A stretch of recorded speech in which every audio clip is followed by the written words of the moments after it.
I think we should start perhaps with what I think is maybe the most problematic. 1 Corinthians chapter 14, verses 34. Women should be silent in the churches, for they are not permitted to speak, but should be subordinate, as the law also says. If there is something they want to learn, let them ask their husbands at home, for it is shameful for a woman to speak in church. Thoughts?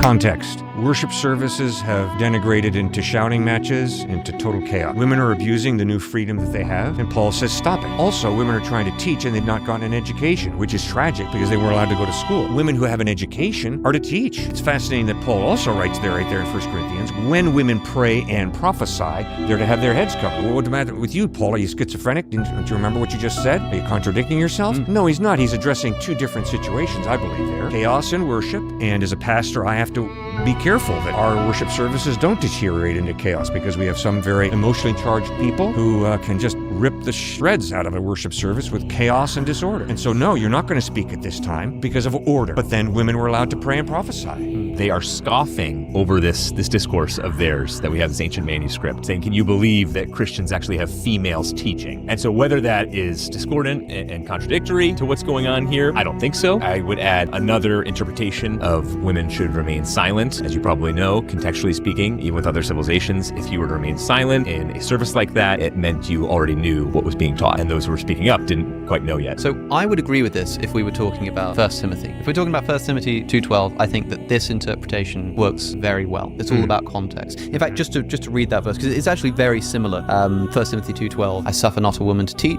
nor to usurp authority over a man, rather she should remain silent. For Adam was formed first, then Eve. So women shouldn't speak in churches, this kind of. There's so much about that verse. It's almost like authority and the teaching sort of go together. It's almost like by teaching, assume authority, and particularly authority that they don't have. In fact, the word that Paul uses there in the Greek, I think it's authentine, I don't know how to pronounce it, authentine, is this word for authority, which in other contexts tends to mean seizing authority that you don't have, that you shouldn't have. And in fact, Paul uses a different word to say authority elsewhere. So there's something very particular going on here. Women shouldn't speak or assume authority over men, rather they should remain silent. That is, women shouldn't take authority that they don't have and speak with that kind of thing. The cult of Artemis, which had these women preachers, and these women are taking authority that they don't have to speak with knowledge that they don't have, that they think they have, and they shouldn't do that. They should be quiet. Right?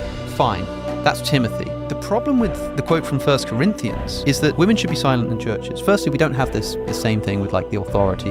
It just says women should be silent in church. They're not permitted to speak, but should be subordinate, as the law also says. It's now a reference to their subordination under law, which doesn't arise in Timothy. Also, if there is something they want to learn, let them ask their husbands at home.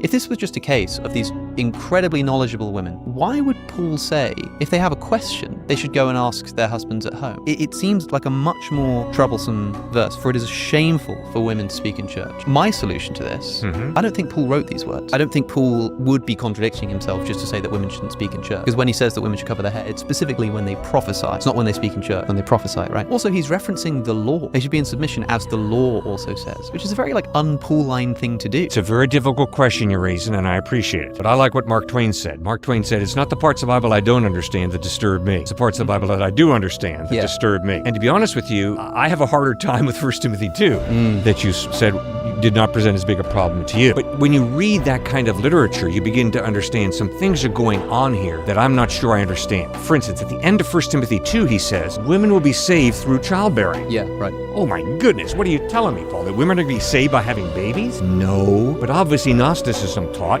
the physical, bringing children into the world is dirty and inferior. And I think the Bible clearly teaches no. The body is a beautiful gift from God, so don't trivialize childbearing and think it's wrong. Also, when he says Adam was formed first, Yes. who gives a rip? Unless you're dealing with pantheism, which says Mother Earth. That's what's really significant. And if you're battling in Ephesus, pantheism that says we worship planet Earth, we worship nature, and you're saying, oh, no. We don't worship nature. We worship the God who created nature. That's very similar to the first commandment. I am the Lord your God who brought you out of slavery, out of the land of Egypt. You're to have no other gods before me. Well, why is he so fascinated about no other gods before me? Because of polytheism. Moses is pointing out to the Jewish people, we are not polytheists. We don't believe in many gods dancing on the clouds. We believe in one creator of heaven and earth. So I think understanding the culture that is being addressed by these authors is very important, be it Paul in 1 Corinthians, Paul in 1 Timothy 2, or a lot of the Old Testament. Or indeed whoever it was that actually wrote the book of Timothy.